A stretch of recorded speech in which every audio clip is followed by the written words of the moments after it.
Amén.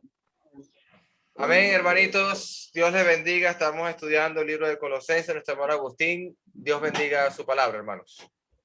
Amén. Bueno, hermanos, buenas tardes, buenas noches o buenos días, de acuerdo a la zona geográfica en el mundo donde se encuentren. Estamos separados geográficamente, pero unidos en Cristo Jesús. Un mismo espíritu, un mismo sentir. Ok, entonces estamos estudiando la carta a Colosenses. Ya hemos iniciado el capítulo 3. Recordando la razón por la que se escribe la carta a los Colosenses, sabemos que la escribió el apóstol Pablo, estaba con el hermano Timoteo, como dice él, el hermano Timoteo estaba acompañando cuando escribe la carta, sabemos que estaba preso cuando escribe la carta. Otra cosa que sabemos también es que él no fue el que estableció la obra en Colosas. Aparentemente alguien, o el que la predicó en Colosas, o fue uno de los que llevó el mensaje del evangelio en Colosas, fue Epafras. Se convirtieron varias personas, varios hermanos habían en Colosas, pero entre esos hermanos que habían en Colosas se presenta una situación donde empiezan a surgir ciertos falsos maestros, falsas enseñanzas, y Epafras, al darse cuenta de que estaban influenciando a muchos hermanos en cuanto a estas falsas enseñanzas, él recurre al apóstol Pablo. Aparentemente él visita al apóstol Pablo para que lo ayude en cuanto a corregir lo deficiente que estaba sucediendo en la iglesia de Colosas.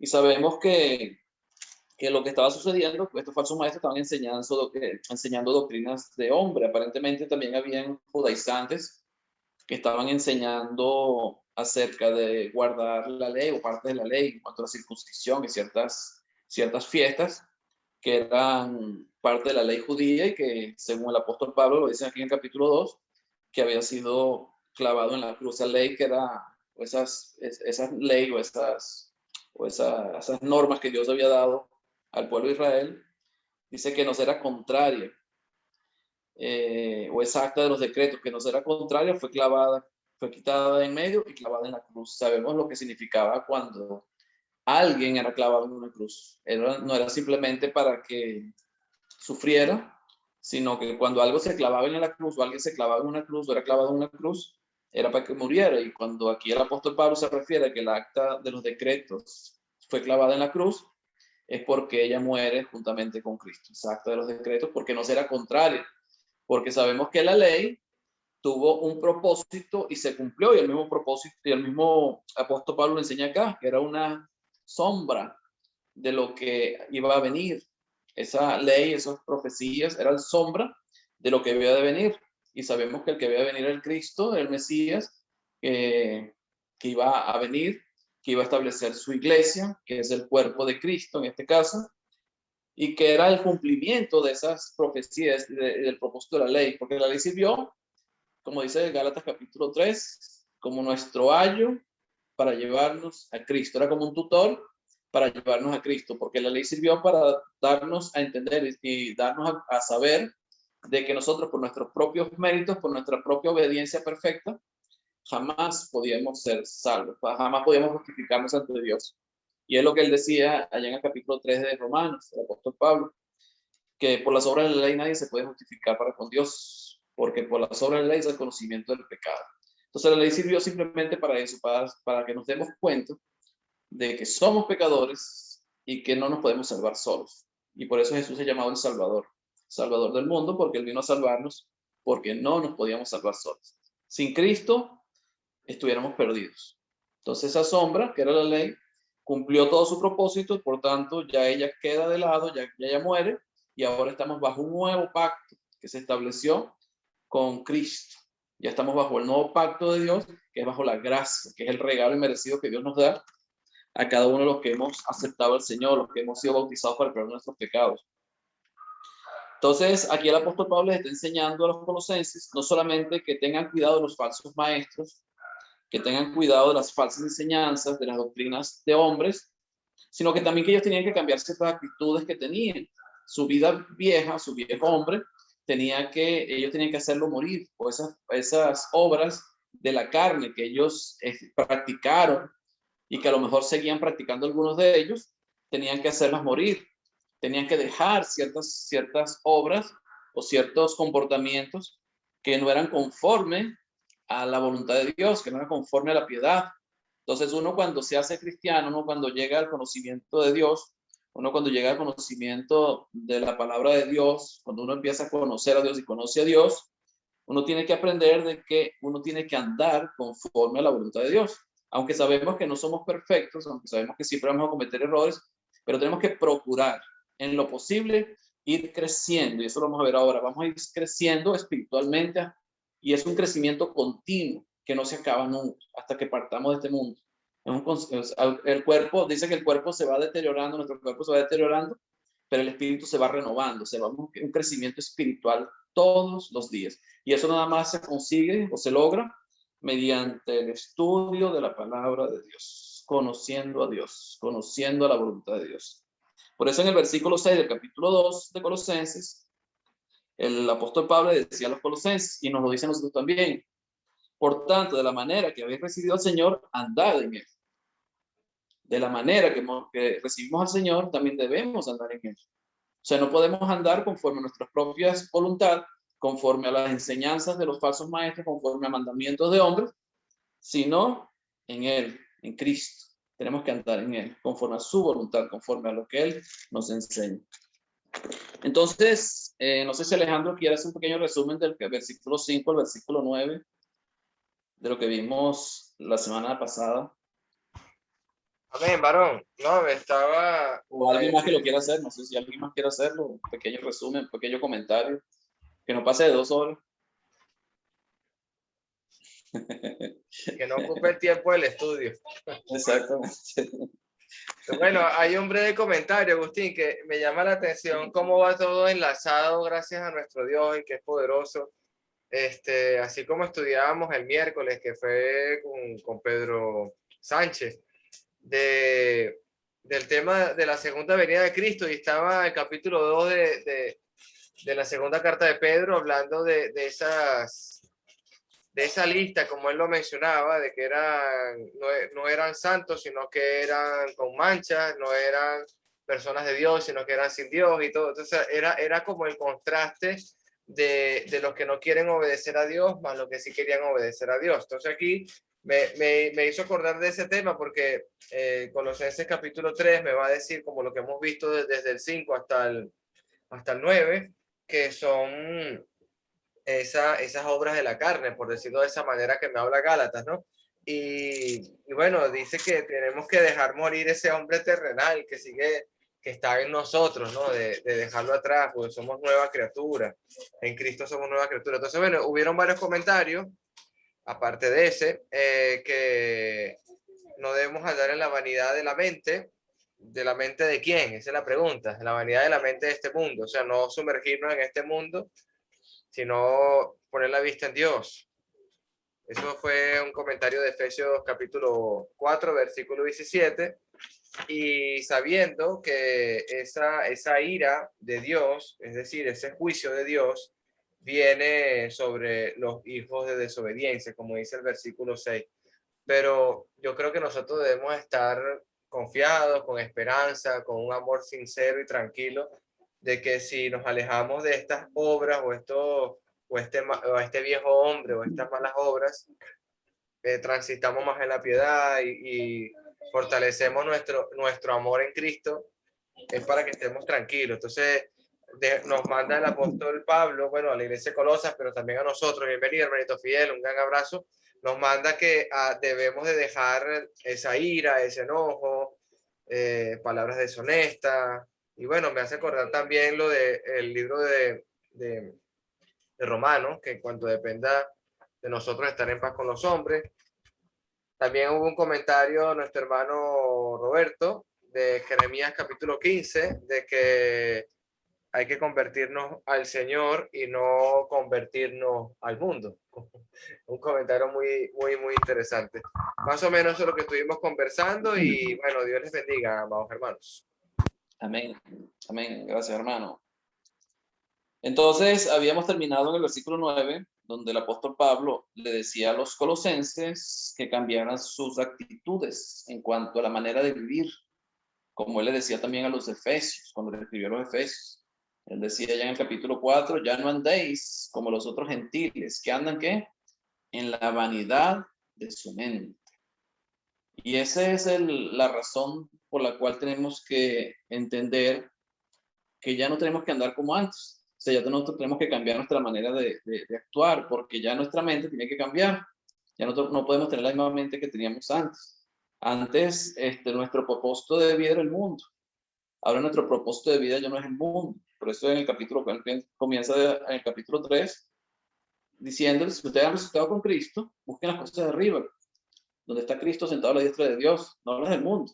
Y ese debe ser el propósito que tenemos nosotros como cristianos, buscar las cosas de Dios, no las cosas del mundo. Pero sabemos que antes vivíamos en el mundo, practicábamos las cosas del mundo, vivíamos como si nada estuviera pasando, como una vida normal, porque era parte del mundo lo que vivíamos, pero es algo que tenemos que empezar a cambiar, lo que tenemos que cambiar en nuestras vidas.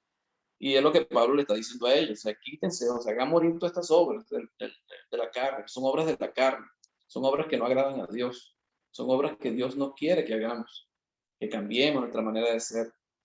Dejad también vosotros todas estas cosas, ira, enojo, malicia, blasfemia, palabra deshonesta de vuestra boca. No mintáis los unos a los otros, habiendo despojado el viejo hombre con sus hechos. Ya nosotros nos despojamos del viejo hombre. ¿Y cuál es el viejo hombre? Aquel hombre de que no le daba importancia a Dios, aquel hombre que no estaba buscando a Dios, aquel hombre que vivió una vida en el mundo sin importarle si había algo más después, o simplemente no pensaba en eso, como muchos de nosotros vivíamos y muchas personas viven así. Aunque dicen creer en Dios, dicen que Dios sí existe o creen que Dios sí existe, pero viven la vida como si Dios no existiera, porque viven la vida como les parece mejor. Entonces, como decía Santiago, la fe sin obras es muerta. O sea, yo puedo creer que Dios existe, pero si yo vivo la vida a mi manera, con mis hechos, estoy negando eso que yo digo creer. Entonces, es lo que requiere, por eso requiere un cambio en nuestra vida.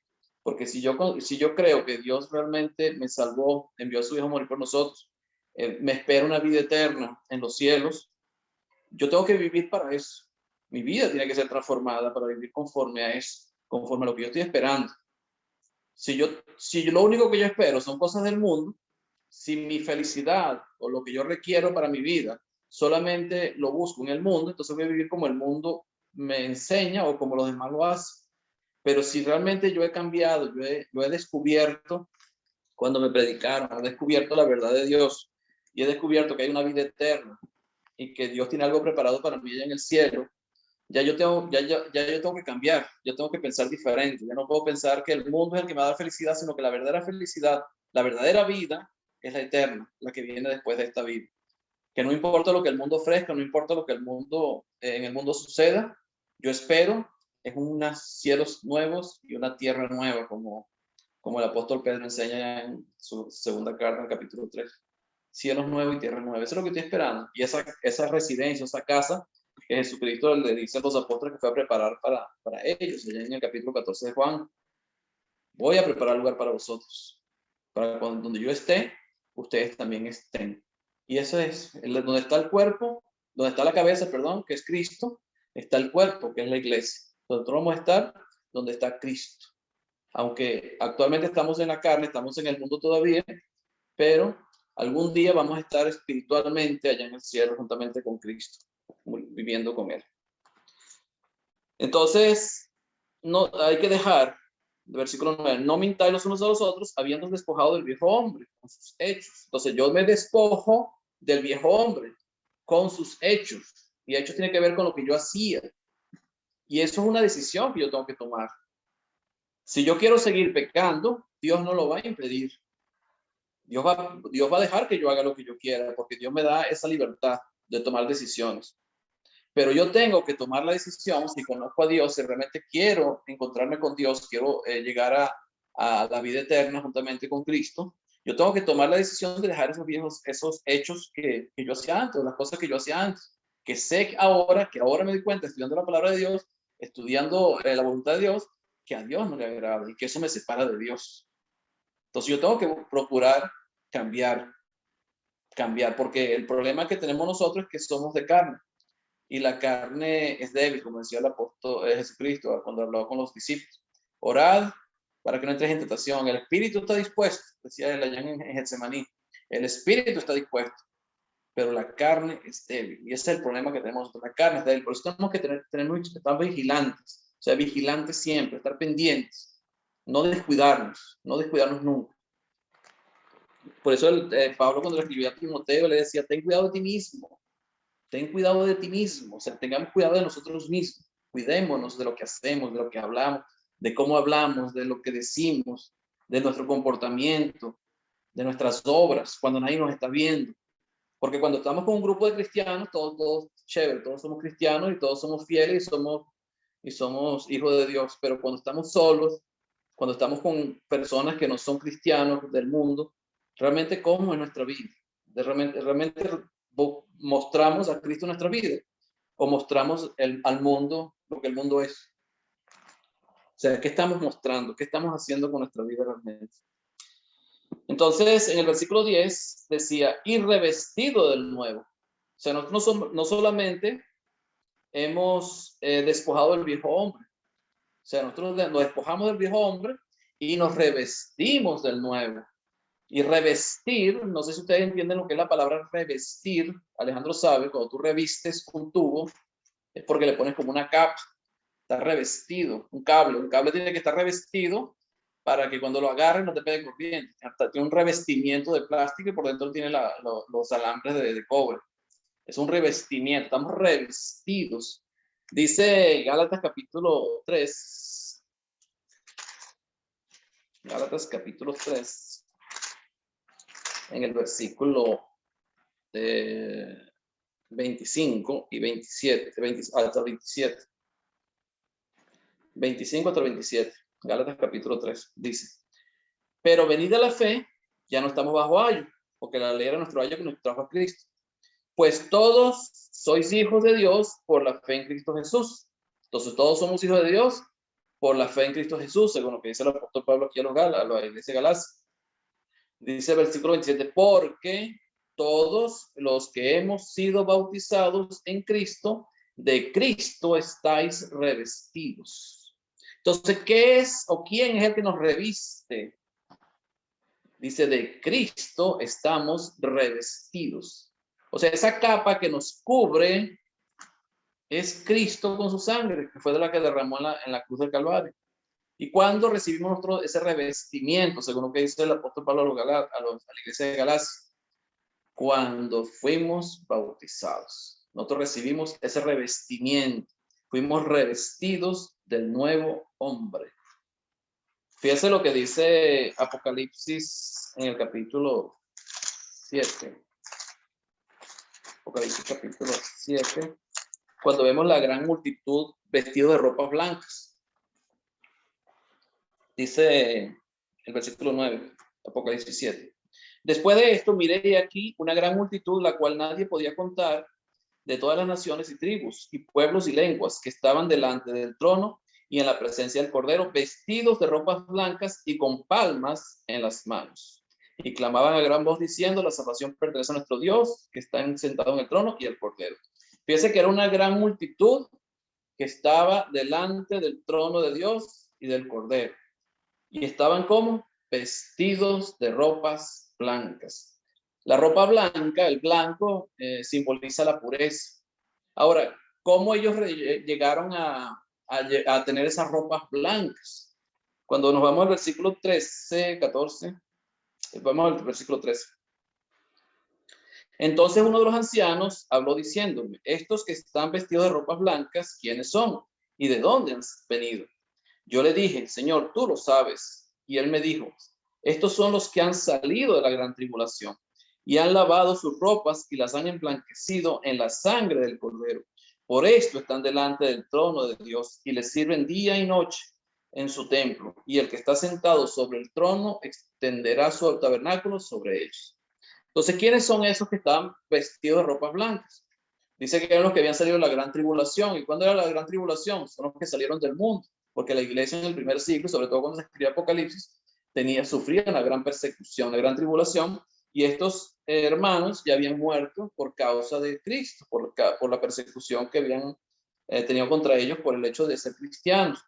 Habían salido de la gran tribulación, pero estaban vestidos de ropas blancas. ¿Por qué estaban vestidos de ropas blancas? Porque ellos fueron lavados con la sangre de Cristo. Dice que fueron emblanquecidos con la sangre del Cordero. Lo mismo que está diciéndole el apóstol Pablo a los de Galacia. Nosotros cuando fuimos bautizados, fuimos revestidos de Cristo, porque somos lavados con la sangre del Cordero. O sea que ya estamos revestidos.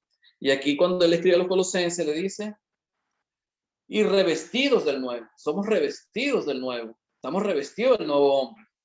Pero no solamente porque tenemos el traje espiritual blanco ya lavado con la sangre de Cristo, emblanquecido con la sangre de Cristo, sino porque el hecho de que estemos revestidos de Cristo es porque ahora somos otras nuevas criaturas. Ya somos diferentes, ya tenemos que tomar decisiones diferentes, ya tenemos que ver las cosas diferentes, ya tenemos que empezar a cambiar nuestra manera de ser. Si ya hice morir el viejo hombre, o ya fuimos despojados del viejo hombre y fuimos revestidos del nuevo hombre, del nuevo, entonces ya nuestra vida tiene que cambiar, tiene que ser distinta a la vida que yo llevaba antes. Dice el cual, este nuevo hombre, el cual conforme a la imagen del que lo creó. ¿Quién fue el que nos creó? Apocalipsis 1:26, perdón, Génesis capítulo 1:26, capítulo versículo 26, habla de que nosotros fuimos creados a la imagen y semejanza de Dios. Dice, el cual, conforme a la imagen del que lo creó, se va renovando hasta el conocimiento pleno. Nosotros fuimos creados a la imagen de Dios. Cuando nacemos de nuevo, ya somos las nuevas criaturas de Dios. Somos nuevas criaturas de Dios. Ya Dios nos creó como nuevas criaturas. Ya somos el pueblo santo de Dios. Formamos parte del pueblo de Dios, la iglesia. Ya nuestra vida tiene que ir creciendo, tiene que ser transformándose hasta el conocimiento pleno, según lo que dice el apóstol Pablo. Nuestro conocimiento debe ir creciendo cada día. Debemos crecer cada día. Por eso el apóstol Pablo, cuando empieza la carta a los colosenses, él habla de que él ora por ellos, porque él ha escuchado del amor, de la fe y el amor que ellos tienen, el amor la fe que tienen por Jesucristo, por Dios, y el amor que tienen por los hermanos. Y también no solamente los escuchó de otros, sino que también lo escuchó del mismo Epafras, que Epafras le dice, ellos tienen fe y amor por los hermanos. Por eso él dice, yo no ceso de orar por ustedes. El versículo 9 del capítulo 1. Decía, por lo cual también nosotros desde el día que lo oímos, no cesamos de orar por vosotros y de pedir que seáis llenos del conocimiento de su voluntad y de toda sabiduría e inteligencia espiritual. Entonces, Pablo, cuando sabía o supo de esto de los colosenses, a pesar de que estaban recibiendo enseñanzas falsas, habían falsos maestros introduciéndose dentro de la iglesia, él oraba por ellos para que fueran llenos de conocimiento de su voluntad, llenos del conocimiento de la voluntad de Dios, de toda sabiduría e inteligencia espiritual. ¿Para qué? Para que su vida pueda ser transformada, para que vivan vidas agradables a Dios. Es lo que tenemos que procurar nosotros, cada uno de nosotros hacer, llenarnos del conocimiento de Dios, llenarnos de inteligencia y sabiduría espiritual. Y eso solamente se consigue estudiando la palabra de Dios, alimentándonos, como decía el apóstol Pedro, de esa leche espiritual no adulterada, para que por ella crezcamos para salvación. Eso es lo que requiere Dios de nosotros. Pablo, cuando le escribió a los colosenses, a los efesios, perdón, él le decía, esto requiero de ustedes. Esto pues digo y requiero en el Señor, que ya no andéis como los otros gentiles, que andan en la vanidad de su mente. O sea, eso no es que si nosotros lo queremos hacer, no es que si podemos hacerlo, es un requisito que exige Dios de nosotros. Es algo que Dios exige. Nuestra vida tiene que ser transformada. Y eso depende de nosotros. Si yo no quiero estudiar la palabra de Dios, si yo no quiero conocer la voluntad de Dios, si yo no quiero estudiar la Biblia, Dios no me va a obligar a hacerlo. Pero si yo dejo o no leo o no estudio la palabra de Dios, es como un niño cuando deja de alimentarse. O si yo dejo solamente dejo de estudiar la palabra de Dios y empiezo a estudiar otras cosas, voy a estar alimentándome de cosas que no me van a nutrir realmente y voy a terminar muriendo también. Entonces yo tengo que alimentarme con la verdadera comida. Jesucristo, él hablaba de que él era la verdadera comida y su sangre la verdadera bebida. Ahí está la verdadera comida. Cuando conocemos a Cristo, cuando conocemos la voluntad de Dios, cuando conocemos su palabra, cuando la estudiamos, cuando crecemos en ella. Y uno, a medida que va estudiando, uno va aprendiendo cada día más. Uno no cesa de aprender. Yo de que estoy leyendo la palabra, bueno, siempre he estado leyendo, pero de que estoy haciendo estos estudios he aprendido tantas cosas. Yo enseñando he aprendido tantas cosas. Parece mentira, pero uno aprende tantas cosas que uno antes no lo veía. Y una medida que va estudiando y va analizando más la lectura, la palabra de Dios, uno va entendiendo y conociendo más a Dios y conociendo su voluntad. Entonces, y revestido del nuevo. Entonces, despojándonos del viejo hombre y nos revestimos del nuevo. O sea, como dejamos la ropa sucia y nos ponemos una ropa limpia. Ya no me la quiero ensuciar otra vez. Ya mi ropa está limpia. Ya no quiero que vuelva a ensuciarse. Ahora voy a permanecer con esa ropa limpia. Voy a procurar que mi ropa permanezca limpia. Y la gran bendición que tenemos nosotros es que tenemos una gran lavadora para esa ropa limpia, que es la sangre de Cristo. Porque el apóstol Juan, él decía que la sangre de Cristo nos limpia de todo pecado. En el capítulo 1 de Primera de Juan. La sangre de Cristo nos limpia de todo pecado. Entonces, nos limpia. Siempre es una limpieza permanente. Pero tenemos que poner nuestra confianza en Dios y procurar vivir vidas agradables a Dios. Vivir vidas siempre agradables a Dios. Para que podamos siempre agradar. Y no apartarnos de Él, no apartarnos de sus caminos. Dice el versículo 11, no sé si quieren hacer algún comentario sobre este versículo 10, hermano Roberto, Hugo, Alejandro, Fidel. Sí, ya, Hermano Roberto. aprovechando ahorita, me gusta mucho la idea del versículo 8 y 9, donde nos dije que debemos despojarnos, deshacernos, dejar todas esas cosas, ¿verdad? No mintáis, o sea, toda la parte del viejo hombre requiere un esfuerzo, no es nada más ya me bauticé y ahorita ya voy a ser bueno, de aquí en adelante no tengo problema, al contrario, es una lucha constante. Romanos capítulo 7 el apóstol Pablo lo dice, que él está luchando con los deseos de la carne y el pecado y es una pelea constante. ¿Quién podrá, ¿verdad?, librarme? ¿Quién podrá defenderme? Y la contestación es aquí, es esta, ¿no? Me gusta mucho porque la palabra dice que para poder desechar necesito revestirme, necesito esforzarme en las buenas obras para poder desechar las malas obras. O sea, necesito ocuparme en hacer estas cosas, es lo que está diciendo. ¿Okay? Y eso lo llama el versículo 10, renovarse. Y esa palabra es muy bonita porque es renovarse en el espíritu, ¿verdad? Renovarse en el espíritu. Me gusta como dice Tito, el capítulo 3, ¿verdad? Dice, versículo 4, pero cuando se manifestó la bondad de Dios nuestro Salvador y su amor para con los hombres, que es la gracia, nos salvó no por obras de justicia que nosotros hubiéramos hecho, sino por su misericordia, por el lavamiento de la regeneración y por la renovación en el Espíritu Santo, el cual derramó en nosotros abundantemente por Cristo, Jesucristo nuestro Salvador. Entonces, yo lo que veo aquí es que esa renovación, hermanos, es porque Dios derrama su Espíritu sobre nosotros. Y derramar su Espíritu sobre nosotros es derramar su palabra. Como decía ahorita Agostinho, que cada vez que la leemos aprendemos algo nuevo, aprendemos más, crecemos más en el conocimiento de su palabra. Y Él la derrama, nos la da sin reproche, y eso nos permite deshacernos. Debemos de estar tan ocupados como lo estamos ahorita estudiando su palabra que no tenemos tiempo para ver la televisión, tiempo para ver el juego de fútbol, no tenemos tiempo para ver los Juegos Olímpicos que se están llevando a cabo ahorita. No tenemos tiempo, y eso es lo más bonito, que es lo que estamos haciendo ya desde el punto práctico. Y dice claramente también en el versículo 10 que el revestido del nuevo, o sea, revestido de Jesús, el cual conforme a la imagen del que lo creó. O sea, es conforme a la imagen de Dios. Lo que Dios, cuando Él nos hizo a su imagen. Y me gusta porque Efesios también dice hasta que lleguemos a la plenitud de Cristo Jesús, de ser como Él. Como dice 1 Juan, cuando lo veamos, seremos como Él es.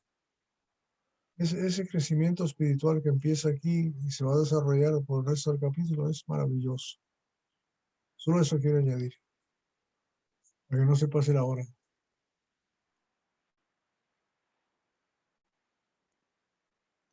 ¿Alguien más que quiera hacer un comentario? Gracias, hermano. Daniel. Hermano, yo quiero hacer un Alex. comentario. Dígame, hermana.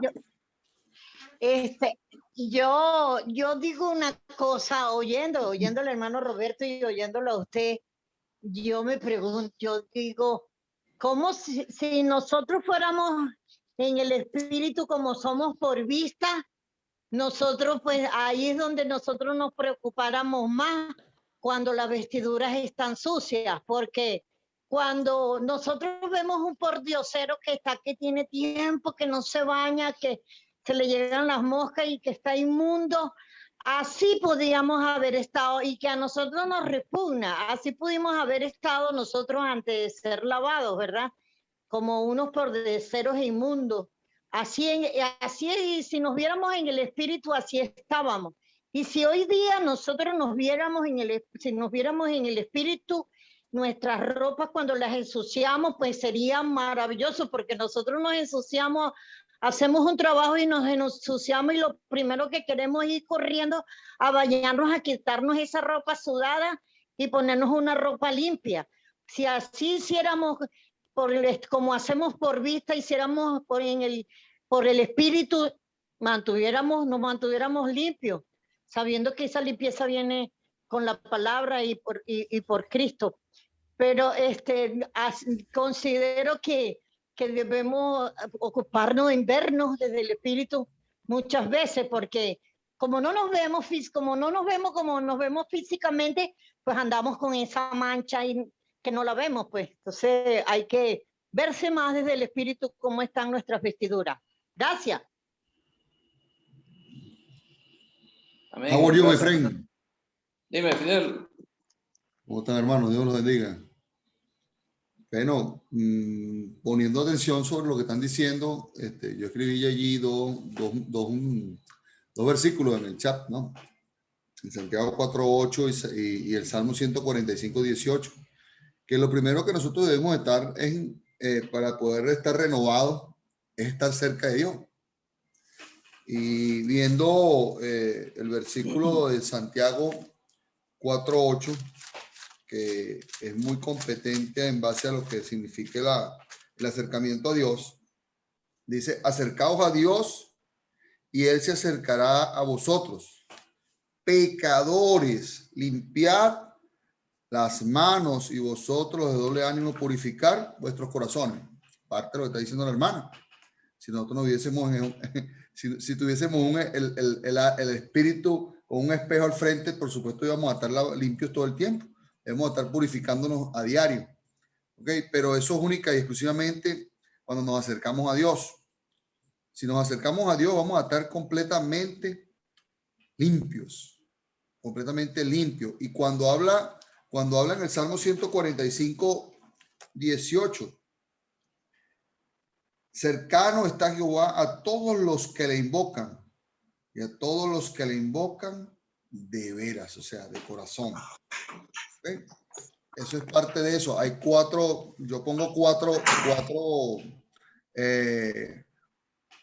cuatro características para nosotros tener una relación estrecha con Dios y tener ese limpio, ese corazón limpio, esa vestidura limpia. Y la primera es estar orando constantemente, edificándonos con la palabra de Dios. La segunda, contemplar nuestros corazones y buscar la verdad y ponerla en práctica. Esa es la tercera. Y la cuarta es reflexionar reflexionar cada día sobre nosotros mismos. ¿Qué es lo que estamos haciendo? Es una de las partes importantes para que nosotros ese viejo hombre en verdad lo colguemos. Es como decía Agustín, uno no va a engañar a Dios. Uno no va a engañar a Dios. Eso es mentira.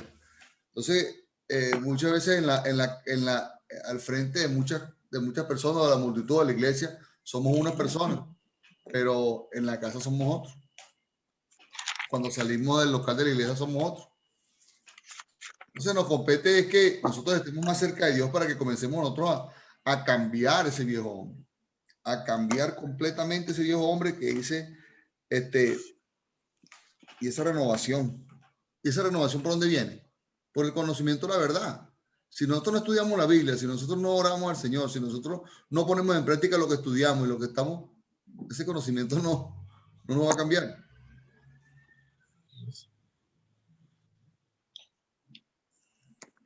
Y la gran ventaja es que mientras estemos en el mundo tenemos oportunidad de hacerlo. Bueno. Por eso tenemos que poner de nuestra parte, o sea, ir revisando a nosotros mismos. Como decía el apóstol Pablo allá a los corintios cuando estaban tomando la Santa Cena, que se examinaran a sí mismos, o sea, y así comieron la Santa Cena, ¿verdad? O sea, hay que examinarse a sí mismo, pues. Hay que revisarse a sí mismo y ver realmente qué está haciendo uno. ¿Qué está haciendo uno realmente? Si uno realmente está haciendo la voluntad de Dios o está haciendo otras cosas. O sea, la meta es, según el versículo 10, hasta el conocimiento pleno. O sea, una renovación hasta el conocimiento pleno. Y como decía el hermano Roberto, en Efesios capítulo 4, versículo 13, decía, hasta que todos lleguemos a la unidad de la fe y del conocimiento del Hijo de Dios, a un varón perfecto, a la medida de la estatura de la plenitud de Cristo. Esa es la meta. Y eso tiene que ver con el conocimiento de Dios, con el estudio de la palabra de Dios. Dice a un varón perfecto, a la medida de la estatura de la plenitud de Cristo. Cuando Pablo escribió a Timoteo, en su primera carta, perdón,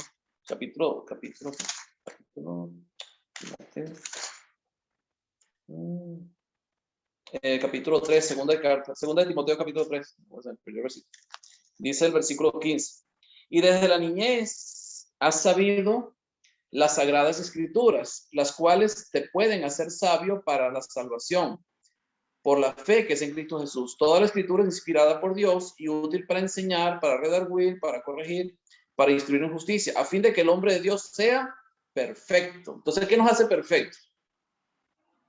¿Cuál es el propósito de estudiar la palabra de Dios? Ser perfectos, enteramente preparados para toda buena obra. Entonces, Dios nos puede hacer perfectos, enteramente preparados para toda buena obra. ¿Y cuáles son las buenas obras? Las que Dios, como dice allá en Efesios, las que Dios preparó de antemano para que anduviéramos en ellas. ¿Y cuáles son las obras que Dios preparó de antemano para que anduviéramos en ellas? Las que Él nos enseña en su palabra, las que Él nos dice que debemos hacer. Esas son las palabras, no lo que enseñan los falsos maestros, no lo que enseñan mandamientos de hombres, sino lo que Dios nos deja revelado en su palabra. Esas son las obras que tenemos que hacer, que tenemos que cumplir. Entonces tenemos que prepararnos, tenemos que estudiar cada día la palabra de Dios, instruirnos, crecer, instruirnos bien para que podamos aprender cada día la voluntad de Dios y vivir conforme a la voluntad de Dios. Dice el versículo 11, donde no hay griego ni judío, circuncisión ni incircuncisión, bárbaro ni escita, siervo ni libre, sino que Cristo es en él todo y en todos. Es el todo y en todos. Fíjese que el problema de los judíos es que para ellos los únicos salvos eran los judíos. O sea, que tú para poder ser salvo o ser pueblo de Dios o tener una relación con Dios tenías que ser judío, tenías que adquirir la religión judía como tuya, tenías que circuncidarte y guardar la ley, que es lo que ellos querían enseñarle a los colosenses y a otras congregaciones, también otras iglesias de Asia Menor y muchas de las que Pablo visitó. Entonces Pablo le está diciendo acá a los colosenses que en Cristo ya eso se acaba. Dice, ya no hay griego ni judío. O sea, griego eran los que no eran judíos. O sea, los que no practicaban la religión judía. En este caso, los colosenses eran griegos o eran gentiles. que eran los que no habían adquirido la religión judía como suya. O sea que en Cristo ya no hay griegos ni judíos, no hay gentiles ni judíos, no hay circuncisión ni incircuncisión. Y sabemos que la circuncisión tenía que ver con lo que se hacía en la carne según el pacto que Dios había hecho con Abraham. Y él mismo le enseña aquí en Colosenses que la verdadera circuncisión, que la que se hace ahora, ya no es en la carne, ya no se hace como se hacía cuando estaban bajo el viejo pacto, que había que circuncidar a los niños a los 8 días nacidos. Ahora ya la circuncisión se hace en el corazón, y el momento en que se hace la circuncisión es el momento en que somos bautizados, cuando morimos con Cristo en el bautismo, en el cual también somos resucitados con Él. Entonces la verdadera circuncisión es ahí. Por tanto, ya no existe ni griego ni judío, circuncisión ni incircuncisión. O sea, ya no hay circuncidado y incircuncidado. Ahora todo el que es de Cristo, todo el que ha participado de la sangre de Cristo, ha sido lavado con la sangre de Cristo en el bautismo, tiene la circuncisión, pero no la circuncisión hecha en la carne, sino la circuncisión del corazón. Por tanto, es parte del pueblo de Dios, forma parte del pueblo de Dios. Ni escita, ni bárbaro ni escita. Estos bárbaros y escitas eran tribus nómadas que no pertenecían al Imperio Romano. Eran completamente aparte, o sea, ni siquiera pertenecían al Imperio Romano, o sea, estaban completamente separados, eran nómadas. Los escitas criaban ganado y eran como nómadas, o sea, en el desierto, o sea, ellos no tenían un sitio, una residencia fija, igual que los bárbaros. Bárbaro viene de una palabra que significa balbuceo, el que balbucea, porque aparentemente el idioma que ellos hablaban eran idiomas que a los griegos y a los romanos les parecía un balbuceo porque no lo podían entender, se lo pusieron como bárbaros. Pero el caso es que para Dios ya no hay distinción, ni en griegos, ni en judíos, ni en circuncidados, ni en incircuncidados, ni en escitas, ni en bárbaros. O sea, no hay ningún tipo de cultura ni raza que quede fuera de Cristo. Porque aparentemente habían ciertos racismos, a lo mejor no querían recibir a ciertas culturas, a ciertas razas, porque eran razas inferiores, como era el caso de los escitas, que los tenían como razas inferiores, igual que los bárbaros, eran como razas inferiores, entonces no los querían recibir. Pero en Cristo, Pablo le está enseñando a ellos que en Cristo ya eso se quitó, ya no hay distinción entre razas. Es como nosotros, chinos, negros, blancos, rubios, o sea, ya no existen razas. En Cristo todos somos uno solo, todos podemos ser un solo pueblo, una sola nación, que es la nación de Dios. Y aparentemente había ese tipo de racismo dentro de la iglesia. Entonces, donde no hay griego ni judío, circuncisión ni incircuncisión, bárbaro ni escita, siervo ni libre, había la esclavitud, se practicaba la esclavitud en ese tiempo. Hoy en día todavía hay ciertas esclavitudes modernas, pero en Cristo no hay siervo ni libre. Pablo cuando le escribía a los Efesios, a los Gálatas, él enseñaba algo parecido. En el capítulo 3, versículo 28, a la iglesia de Galacia. Dice que de Cristo estamos revestidos, todos hemos sido revestidos, según el versículo 27 del capítulo 3 de Gálatas, hemos sido revestidos. Ya no hay judío ni griego. Fíjense, ya no hay judío ni griego, no hay esclavo ni libre. Aquí entra también varón y mujer. Porque todos vosotros sois uno en Cristo Jesús. O sea, en Cristo Jesús se acabaron las razas. Ya no hay razas que no sean parte del pueblo de Dios o que no puedan pertenecer al pueblo de Dios. Ya en Cristo Jesús todo el mundo, porque Él vino a salvar fue a todo el mundo. Ya todos pueden entrar a formar parte del cuerpo de Cristo, formar parte de la familia de Dios. Dice el versículo 29, y si vosotros sois de Cristo, ciertamente linaje de Abraham sois y herederos según la promesa. Si somos de Cristo, ¿verdad? ¿Y quiénes son los de Cristo? Todo aquel que ha sido lavado con la sangre de Cristo, según el versículo 27. Hemos sido bautizados en Cristo, hemos sido revestidos de Cristo. Entonces ya formamos parte de lo que es el linaje de Abraham, del linaje de la promesa. O sea que ahora todos formamos parte del pueblo de Dios. Para los judíos, el linaje de Abraham era nada más ellos. Ellos no aceptaban a más nadie, a menos que adoptaras la religión judía como tuya y cumplieras con los preceptos establecidos por la ley de Moisés. Pero cuando uno se bautiza, ya uno es linaje de Abraham y herederos según la promesa. ¿Y somos herederos de qué? De la vida eterna, es lo que está diciendo.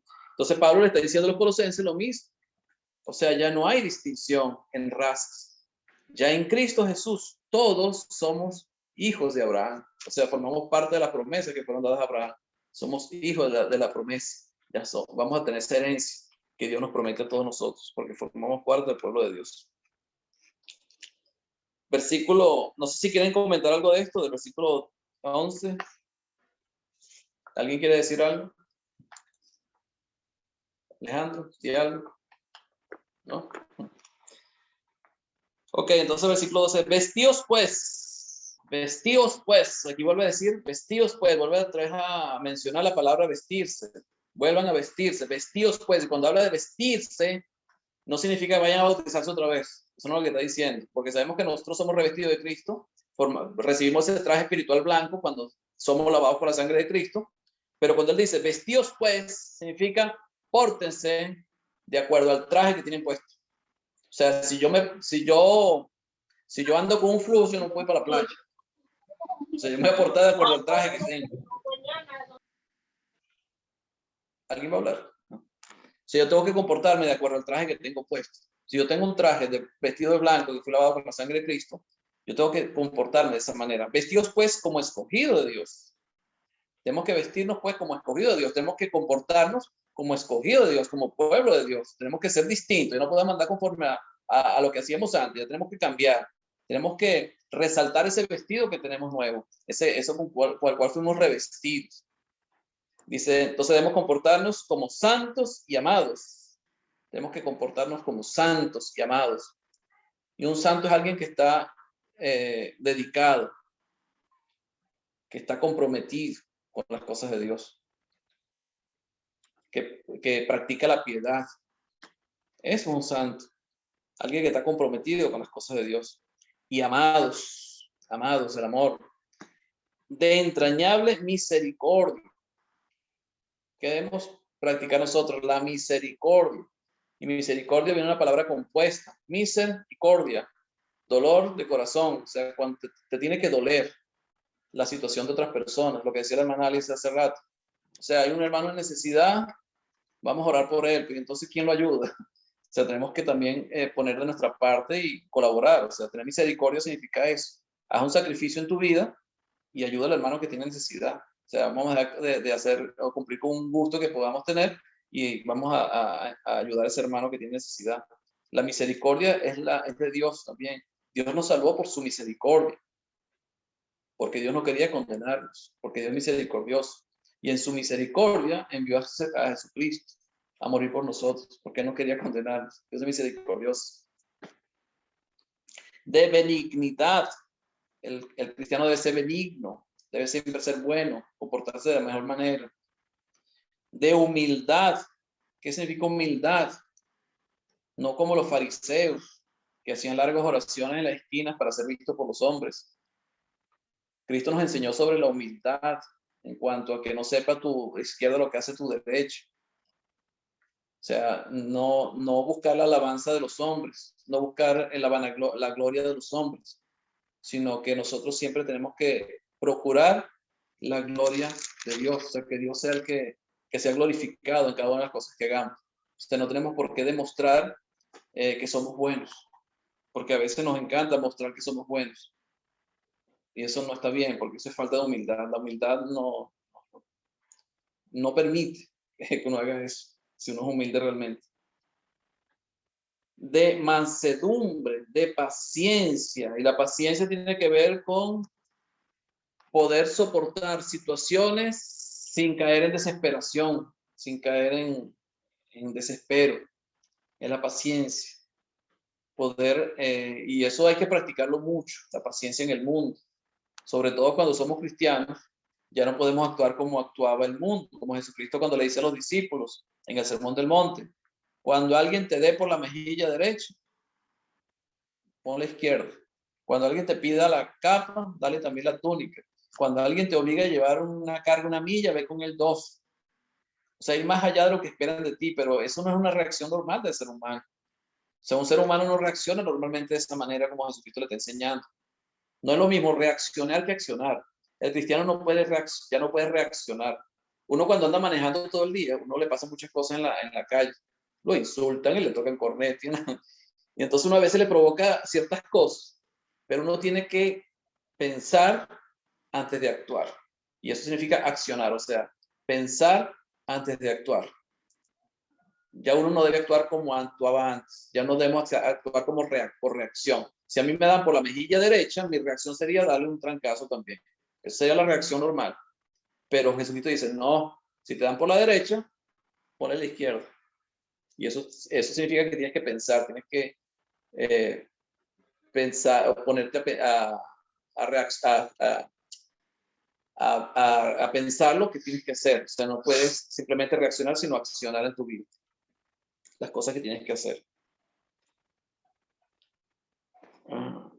Humildad, de mansedumbre, de paciencia, soportándoos unos a otros. Soportándoos unos a otros. ¿Qué es soportarse unos a otros? Aquí está hablando no soportar al mundo, soportarse la iglesia, dentro de la iglesia. A veces dentro de la iglesia tenemos hermanos maduros, hermanos menos maduros, hermanos con un carácter distinto a otros. Y aquí la Biblia o el apóstol Pablo le está enseñando a ellos que tienen que aprender a soportarse los unos a los otros y perdonaos unos a otros y perdonarse los unos a los otros. De la manera que Cristo os perdonó, así también hacedlo vosotros. Entonces el ejemplo a seguir es Cristo. Tenemos que soportarnos los unos a los otros, perdonándonos los unos a los otros, así como Cristo nos perdonó a nosotros. ¿Que merecíamos nosotros el perdón? No. El perdón no depende de terceros, el perdón depende de mí. El perdón dependía de Dios, no dependió de nosotros. Dios quiso perdonarnos. Dios quiso entregar a Jesucristo para que tuviéramos el perdón de nuestros pecados. Y eso dependía de Dios, no dependió de nosotros. Porque no teníamos los méritos para que eso sucediera. Pero Dios lo hizo de esa manera. Así como Cristo nos perdonó, también tenemos que aprender a perdonar los unos a los otros. ¿Algún comentario?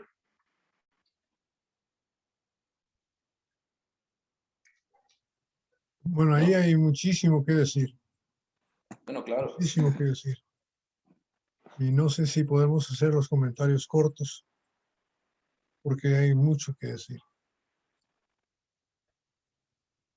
Vestirse, versículo 12, vestirse definitivamente tiene que implicar con la manera en que nos miran, tiene que ver con apariencia, tiene que ver con obra, con trabajo. No necesariamente el corazón es aparte, el crecimiento espiritual es porque se tiene que hacer sinceramente, pero la obra hay que hacerla, independientemente de lo que sea. Cuando una persona está vestida o desvestida, la gente se fija. Entonces, revestido de Cristo, la gente debe de ver en nosotros a Cristo. Gálatas 3:27. ¿Verdad? Y como estamos tratando de ser como Cristo, estas cosas que hacemos debemos de pensar de que si queremos ser como Cristo, debemos ser como Él, de hacer las cosas como Él lo hace. Entonces, lo primero que me gusta es la parte de la santidad, santo, ¿verdad? Y me recuerdo de 2 Corintios capítulo 7, donde dice, versículo 1, así que amados, puesto que tenemos tales promesas, limpiémonos de toda contaminación, de carne y de espíritu, ¿verdad? De carne y de espíritu, perfeccionando la santidad en el temor de Dios. Y cuando yo pienso en carne y espíritu, son dos clases de santidad. Uno, la santidad de las cosas carnales, o sea, apartarnos del pecado, de los vicios, de los insultos, de todo eso. Pero también dice la otra clase de santidad, ¿verdad? Espiritual. Y eso está hablando de las enseñanzas falsas, ¿verdad? La doctrina falsa, las palabras falsas, las profecías falsas. Hay que apartarse de eso. No tenemos nada que hacer ahí. Tenemos que apartarnos de esas cosas. nos van a llevar. Estas son dos clases de santidad las que hay que pensar. La segunda que dice ahí es amado. Y eso me enchina el cuerpo. Me pongo a pensar de que Dios me ama.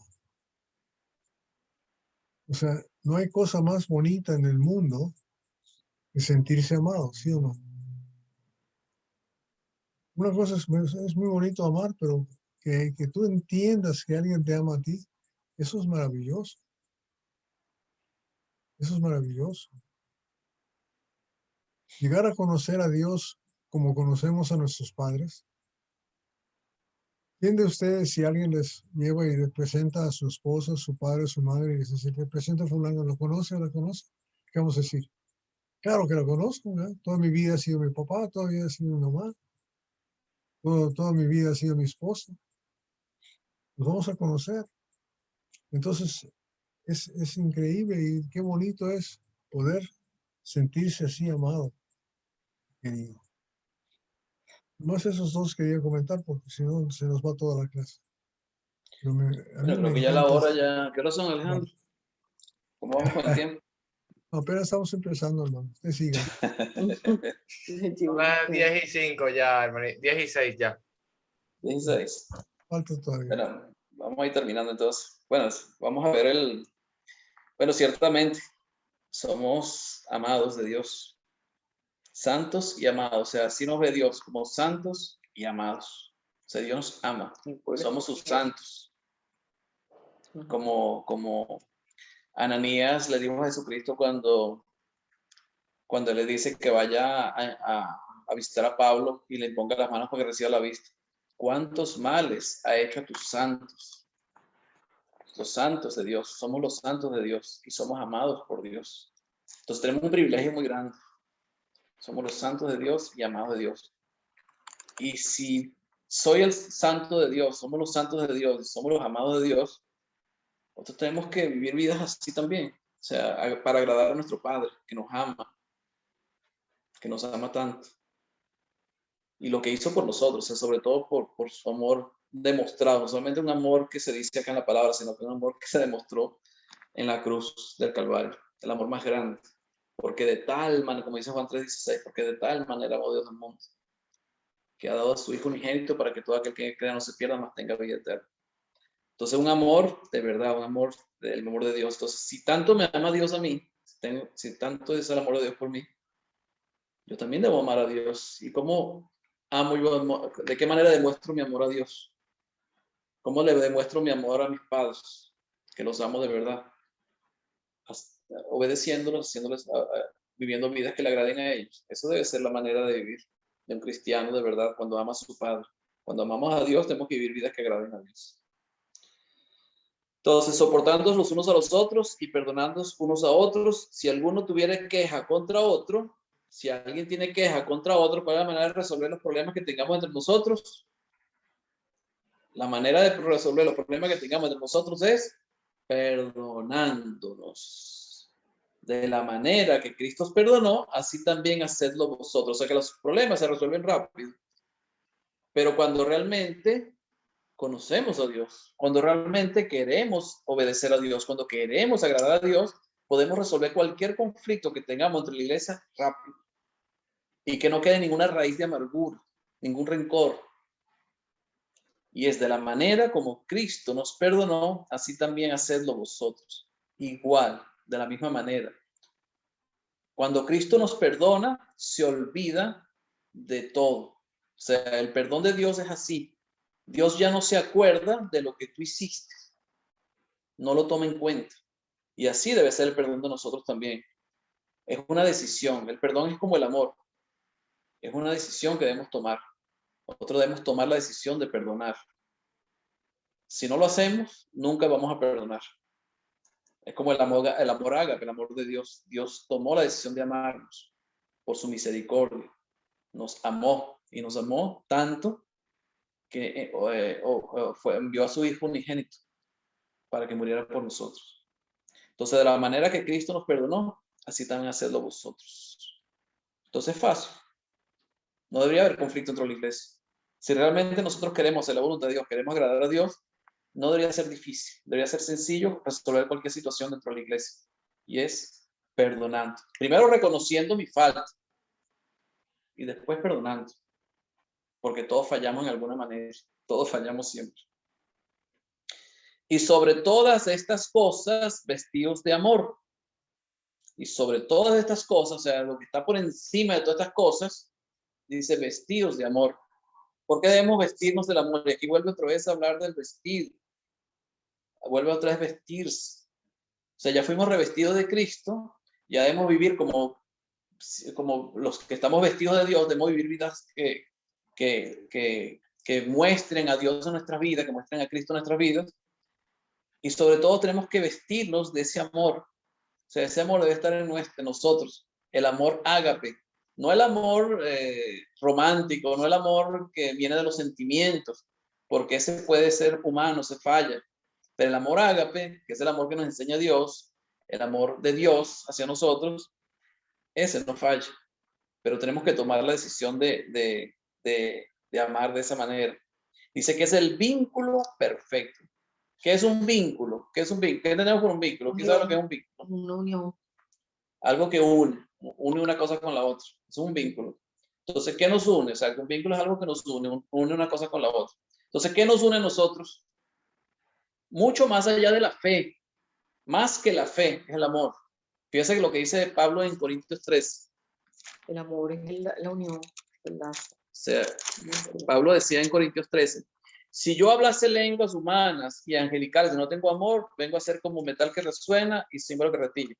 Y si tuviera profecía y entendiese todos los misterios y todas las ciencias y y tuviese toda la fe, dice, y tuviese toda la fe de tal manera que trasladase los montes y no tengo amor, nada soy. Puedo tener toda la fe, puedo creer en Dios, puedo tener la certeza, la convicción, como dice Hebreos 11:1. Puedo tener la certeza, la convicción, pero si no tengo amor, nada soy. Entonces el amor es el vínculo. ¿Qué nos une? El amor. Pero no el amor sentimental, no el amor que es que yo no siento nada por él, no se trata de eso. Se trata de tomar la decisión de amar, tomar la decisión de amar. Así como Dios tomó la decisión de amar, ¿por qué? Por su misericordia, tomó la decisión de amarnos. Dios nos ama y no merecemos el amor de Dios. O sea, por nuestra vida no merecemos el amor de Dios. Entonces, ¿qué es lo único que nos puede unir a nosotros? El amor. El amor. Eso es lo que nos une como cristianos.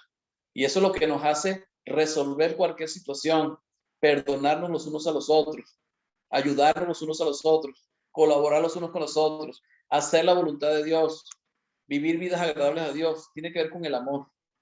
El amor hacia Dios, el amor hacia el prójimo, el amor hacia los hermanos. Eso es lo que nos une. Eso es la razón de vida. El amor es la fuerza más grande que existe. Y es la fuerza de Dios, el amor. Porque si no fuera por el amor de Dios, no estuviéramos aquí.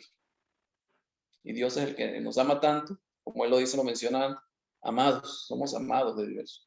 Somos santos y amados de Dios. Y Dios nos ama. Y ese mismo amor de Dios tenemos que compartir con los hermanos. Tenemos que hacerlo ver a los hermanos. No solamente decirlo, sino hacerlo ver. O sea, que se sienta realmente ese amor. Que lo vean en nosotros, el amor. Porque es lo que nos une. Si hay amor de verdad entre cristianos, no puede haber conflicto entre cristianos, no puede haber peleas entre cristianos. Puede haber un desacuerdo, pero se tiene que resolver rápido. ¿Por qué? Porque el amor nos lleva a hacer eso, a resolver cualquier situación rápido. Porque el amor me lleva a perdonar. Si yo no tengo amor, nada soy, decía el apóstol Pablo, nada soy. Puedo tener la fe que mueva las montañas. Digo una montaña, muévete, pero si no tengo amor, nada soy. El amor es todo. Todo. Más allá de la fe, imagínense ustedes, más allá de la fe, es el amor. No sé si quieren hacer un comentario, hermano Alejandro, hermano Roberto.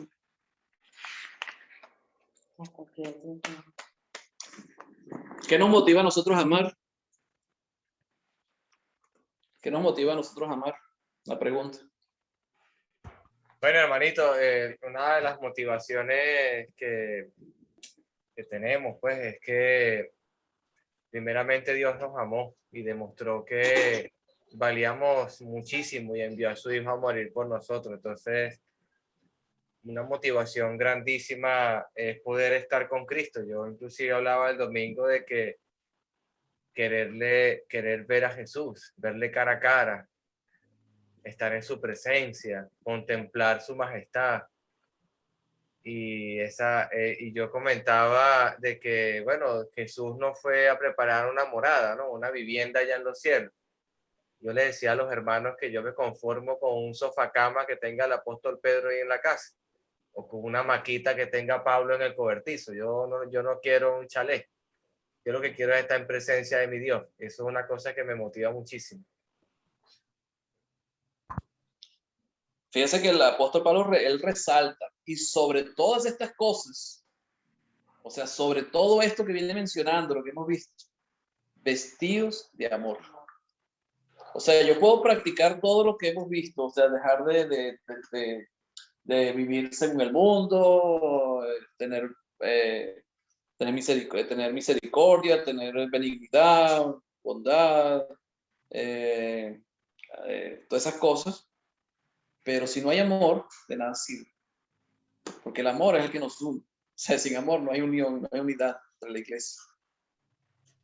O sea, de nada sirve que yo reconozca, como dice Efesios, un solo Señor, un solo bautismo, todas esas condiciones que le pone el apóstol Pablo, pero si no tengo amor, de nada sirve.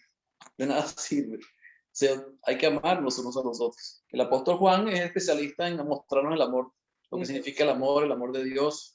Allá en 1 Juan capítulo 4 vemos lo que es el amor, lo que Pablo habla sobre Juan habla sobre el amor. Y en Corintios 13, bueno, es la explicación más grande que podemos encontrar sobre el amor ágape, sobre el amor de Dios. Y es el amor que tenemos que practicar.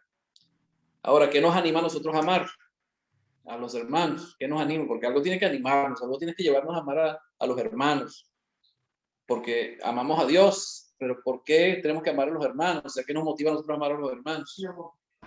Mira, Agustín, me hiciste acordar el texto que dice, en esto conocerán que son verdaderamente mis discípulos, si tuvieren amor los unos por los otros. Pero esa gran motivación, Agustín, o sea, yo la reflejo en el Señor, porque este aguijón de la carne, este momento que estamos sufriendo, desde algún punto de vista que cada uno de nosotros puede pasar en particular, alguna enfermedad, situaciones de este mundo que todos nosotros podemos estar pasando, inclusive atravesamos una gran pandemia, atravesamos pérdidas familiares cercanas, pero una de las motivaciones es que todo esto se va a terminar y vamos a ir a un mundo no de injusticia, sino vamos a ir a una Israel espiritual, a un mundo donde mora la justicia, donde mora Dios.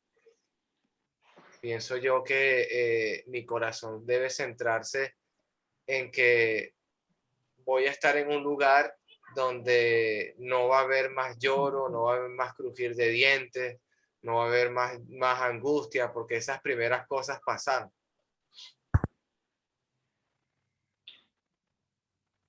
¿Alguien más quiere comentar algo?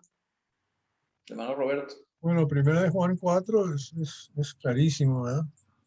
Y se puede leer todo el capítulo, pero dice dos veces, ¿verdad? 2 veces en el 19 y antes, ¿verdad? Dice, nosotros le amamos a Él porque Él nos amó primero.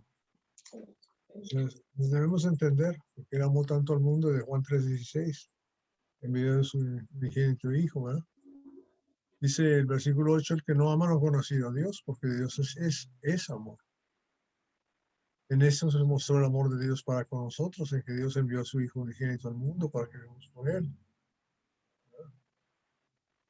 Y luego el 11, amados, si Dios nos ha amado, sí, debemos amarnos nosotros unos a otros.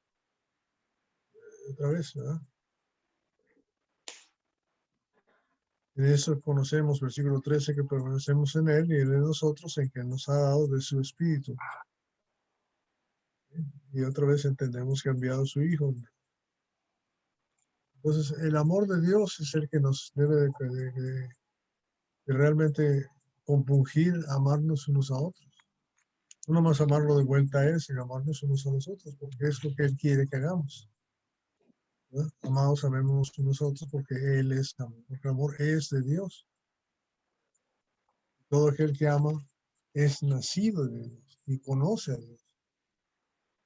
O sea, en un sentido, no hay motivación. Nuestra naturaleza debe ser la de amar. Si somos realmente hijos de Dios, si hemos nacido del agua y del Espíritu, si hemos recibido el perdón de los pecados y la vida eterna, automáticamente formamos ese grupo y nos amamos unos a otros. La iglesia de Corintios no tenía eso. Y tenía que aprender a que el capítulo 13 iba a ser la parte central de toda la carta. A la importancia del amor, la excelencia del amor. Recuerda que había fe, esperanza, pero el Señor nos muestra un camino aún más excelente. Imagínense, ¿qué puede ser más excelente que excelente? Sí. ¿Puede haber algo más excelente que excelente? Ya dice excelente, y sí lo hay, y es perfecto. ¿Y qué es? Es el amor. ¿No? Mucha gente habla cuando lee uno de los versículos ahí del capítulo 13, de que cuando venga lo perfecto, porque esa en parte se acabará. Y dicen que eso tiene que ver con la palabra de Dios completa. Bueno, está bien, pero lo perfecto es el amor. Eso es lo perfecto. Y Dios ha puesto eso en cada uno de nosotros, en nuestro corazón, por medio de su Espíritu. Por medio de su Espíritu, como dice aquí en el capítulo 4, el capítulo 4 de Primera de Juan. ¿No? Es tremendo el poder de Dios para con nosotros. Y lo único que tenemos que hacer es entenderlo. Si lo entendemos, entonces realmente nos amamos unos a otros. Y es una manera de ver, el que no tiene amor es un síntoma. Es un síntoma que le falta crecimiento espiritual. Le falta entender quién es Dios. Le falta conocer quién es Dios. Le falta conocer la gracia de Dios. Y lo debemos de ver entre nosotros como un síntoma de una iglesia inmadura que requiere madurar. A medida que vamos creciendo espiritualmente, nos volvemos más amorosos. Y la palabra amor pues tiene mucho que ver. Ya la definición del capítulo 13 nos dice, entre otras cosas, la tolerancia. Por eso está aquí, en Colosenses, el perdón, el soportarnos. Me gusta pensar en la palabra que se usa mucho en México, de aguantarse unos a otros. Que aguanten. Pero es mucho más que eso. Dice perdonándonos unos a otros. El perdón es imperativo para cristianos, es una forma natural de existir. Tenemos que aprender a perdonar como Él, y como cuando dice como Él nos perdonó, no nos olvidemos de la cruz, ¿verdad?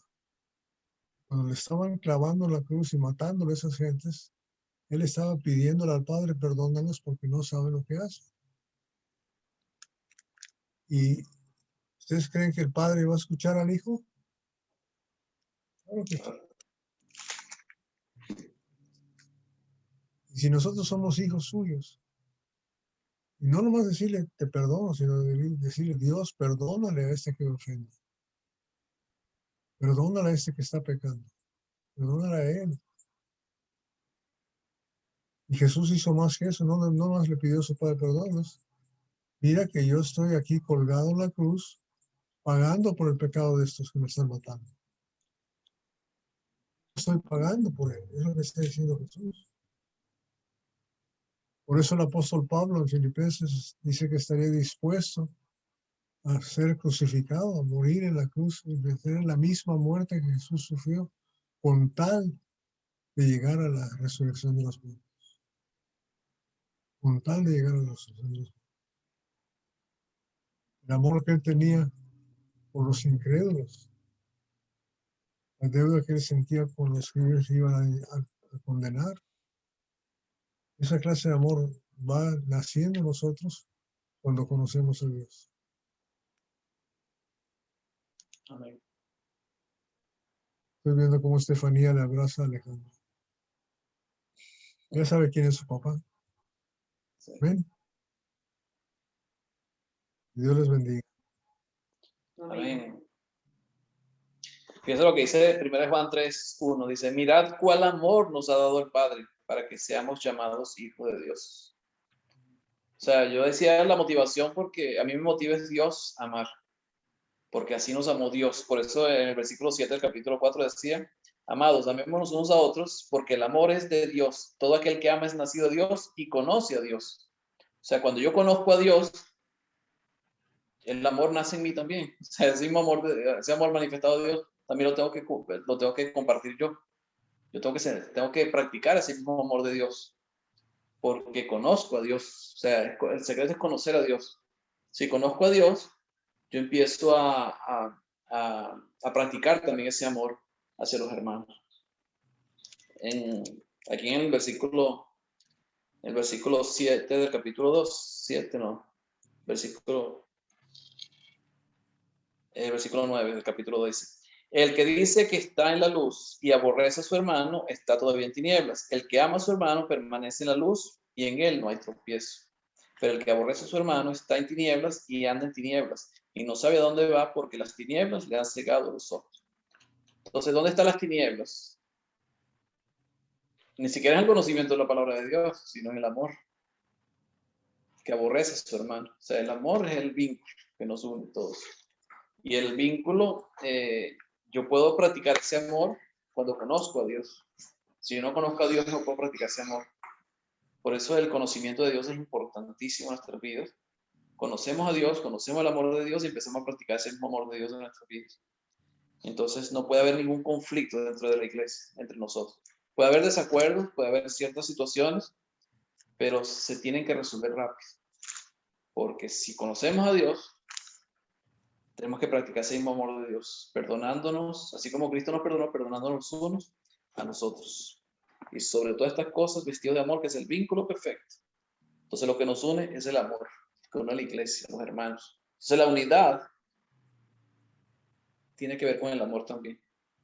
Ciertamente hay que practicar la doctrina, pero si no hay amor, como decía el apóstol Pablo, de nada sirve, tiene que haber amor, primeramente. El amor tiene que manifestarse en nuestras vidas. Un amor que decidimos, porque conocemos a Dios, hemos conocido a Dios. Y la paz de Dios, dice el versículo 15, y la paz de Dios gobierne en vuestros corazones, a la cual asimismo fuisteis llamados en un solo cuerpo y sed agradecidos. La paz de Dios es la paz que da Dios. Y está hablando a lo mejor con ciertas situaciones que pueden estar pasando dentro de la iglesia de Colosas. Y la paz de Dios gobierna en vuestros corazones. A lo mejor situaciones de la vida también, que a veces nos quita la paz. Pero cuando conocemos a Dios, conocemos el amor de Dios, practicamos el amor de Dios, nuestro corazón también se llena de paz y tenemos paz los unos con los otros. Y la paz de Dios gobierne en vuestros corazones. Entonces, ¿quién gobierna en nuestros corazones? La paz de Dios. O sea, ya yo no me gobierno solo, ya yo no gobierno mi mente y mi corazón. Ya es Dios y su paz la que gobierna en mi vida. Entonces, si Él es el que gobierna, yo tengo que andar conforme a sus indicaciones, a lo que Él me dice, a lo que Él me enseña, a lo que Él me asigna. A la que asimismo fuiste llamados en un solo cuerpo. La paz de Dios gobierna en nuestros corazones, a la que asimismo fuiste llamados en un solo cuerpo. Nosotros fuimos llamados ¿a qué? A pertenecer a un solo cuerpo. ¿Cuál es el cuerpo? De Cristo. No puede haber varios cuerpos, no puede haber divisiones dentro de la iglesia. Creo que el apóstol Pablo, cuando le escribe esto a ellos, tiene que ver con amor, divisiones que podían existir dentro de la iglesia. ¿Por qué? Porque amor había desacuerdos, amor había hermanos que estaban creyéndole a los falsos maestros, otros no, otros estaban apoyando, otros no estaban apoyando, amor había ciertos grupos de diferencias entre ellos por esto. Pero ellos tenían que tratar de llegar a un concilio, tenían que tratar de corregir primeramente lo deficiente según las instrucciones de Pablo y llegar a conciliarse los unos con los otros. Y sed agradecidos. Y el agradecimiento es parte del cristianismo. Agradecer, ser agradecido. A veces solamente o vemos siempre las partes negativas de las cosas. Entonces, como que no buscamos, no vemos por qué agradecer. Pero siempre tenemos que agradecerle a Dios por todas las cosas, hasta por lo que no entendemos que pueden ser malas o que lo vemos como situaciones difíciles o malas. Pero Dios sabe el porqué de las cosas. Dios conoce la situación, Dios sabe por qué las cosas suceden, y por eso siempre hay que ser agradecidos a Dios. Ser agradecidos. Y eso es cultura cristiana, ser agradecido.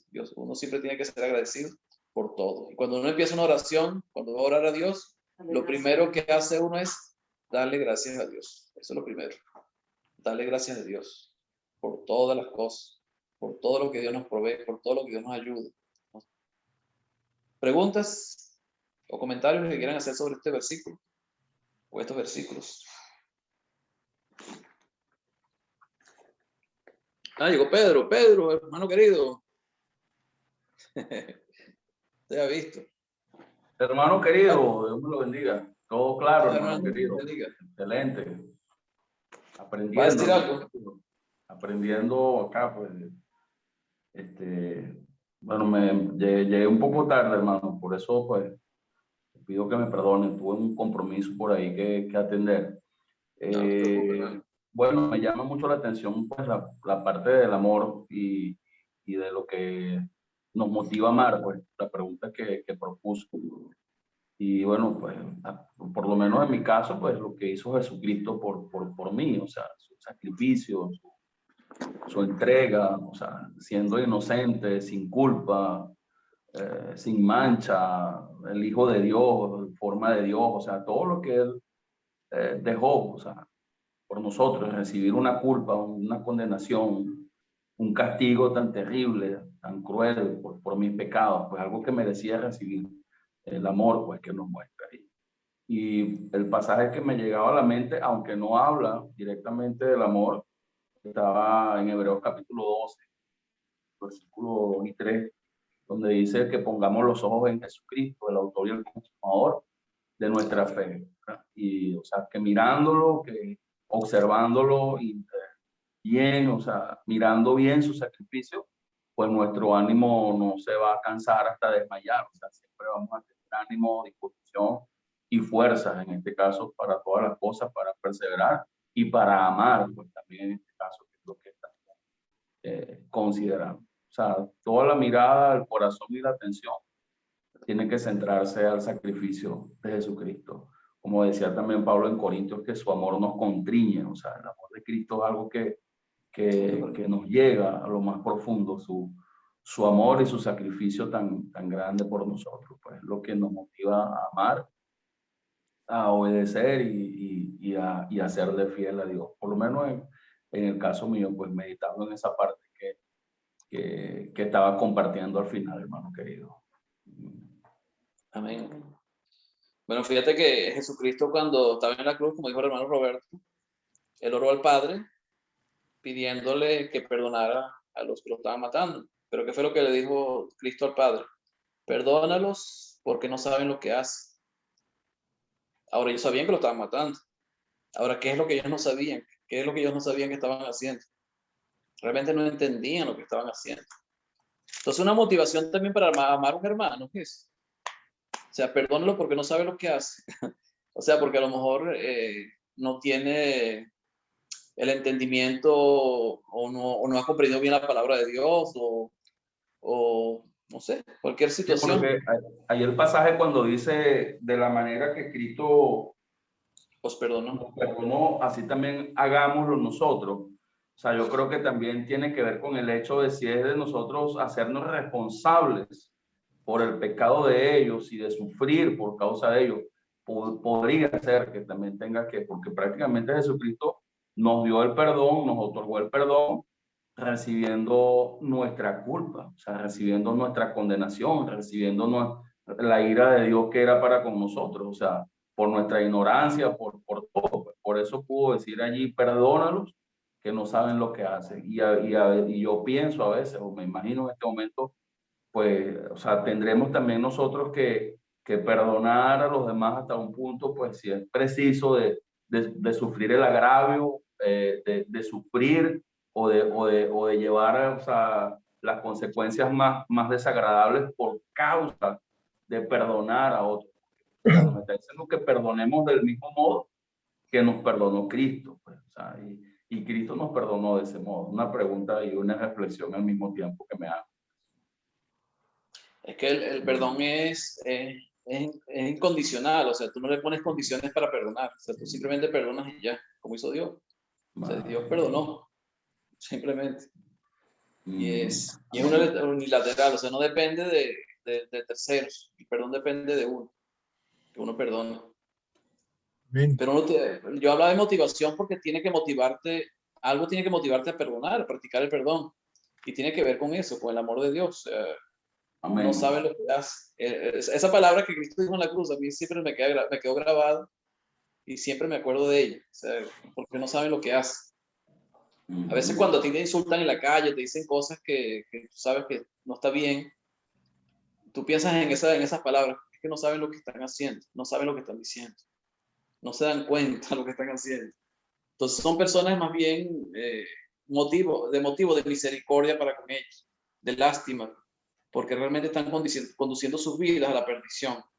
Entonces uno siente, ya uno ve las cosas diferentes a como las veía antes. Ya uno ve el corazón, con el corazón más de amor que de rencor. O sea, porque uno se da cuenta de que las personas están viviendo unas vidas que ellos mismos ni entienden lo que están haciendo. Que fueron las mismas palabras de Jesucristo, no saben lo que hace. La gente no sabe lo que hace muchas veces. Y muchos hermanos en la iglesia les pasa eso, no saben lo que hace. Entonces, el que es maduro, el que ha conocido a Dios, el que conoce a Dios, conoce el corazón de Dios, conoce el carácter de Dios, uno aprende a perdonar de verdad. Y no solamente perdonar, sino ayudarlos a que también crezcan, se desarrollen espiritualmente. A pesar de que te ofendan o pasen. Bueno, en la Victoria tuvimos casos de esos, pero tuvimos casos, bueno, Alejandro conoce, que hasta insultos y todo llevamos, pero uno siempre procura es ayudarlos pues, y buscar la manera de que crezcan cosas. Es lo que uno tiene que practicar, eso tiene que ver con el perdón, pues. O sea, darse cuenta de que no saben lo que hace, no saben lo que hace y hay que ayudarlos a que encuentren el camino y puedan vivir vidas agradables a Dios. Amén. Ajá, otro comentario, preguntas. ¿Qué hora son, Alejandro? Creo que ya podemos dejarlo hasta acá porque ya vemos el versículo 16 y 17 de la mañana. ¿Les parece? Son las 10:38. Alejandro tiene que trabajar mañana, ya tiene que acostarse. Estefanía ya está dormida. Todavía no, pero ahí va. ¿Otro comentario que quieran hacer o alguna pregunta? Bueno, algo cortito nomás, hermanito. Solamente cuando uno está con el Espíritu, porque dice que nosotros tenemos el Espíritu Santo, tenemos el amor. Y teniendo el amor, pues ya tiene ya el resto, ¿no? Tiene la paciencia, la benignidad, la bondad, la misericordia para con el prójimo, ¿no? Pensamientos limpios y hacer buenas obras y todo lo que dice Dios, ¿no? En cuanto a la obediencia a Dios. Entonces, ese es teniendo amor a Dios y también amor al prójimo, pues, ¿no? Eso nomás quería comentar, hermanito. Amén, así es, hermano. Así es. Mire, Hugo. Dígame, hermano. Alejandro, no te oímos. Sí, que le comentaba a mi cuñada que justamente lo que acaba de decir mi hermanito Hugo es lo que decía mi cuñada hace un rato. Me estaba comentando que a Dios le agrada que amemos al prójimo, que respetemos al prójimo. Bien. Amén, así es. Amén, hermanitos. Bueno, ¿algún otro comentario, alguna otra reflexión, pregunta? Amados hermanos. Hermano, disculpe, amor al prójimo, Sí. claro, está bien, amor al prójimo, aunque sea con la paciencia. Así es, hermanito Hugo. Así es, totalmente de acuerdo, hermanito. Bueno, amados hermanos, creo que hemos llegado al final de este estudio del libro de Colosenses. Vamos entonces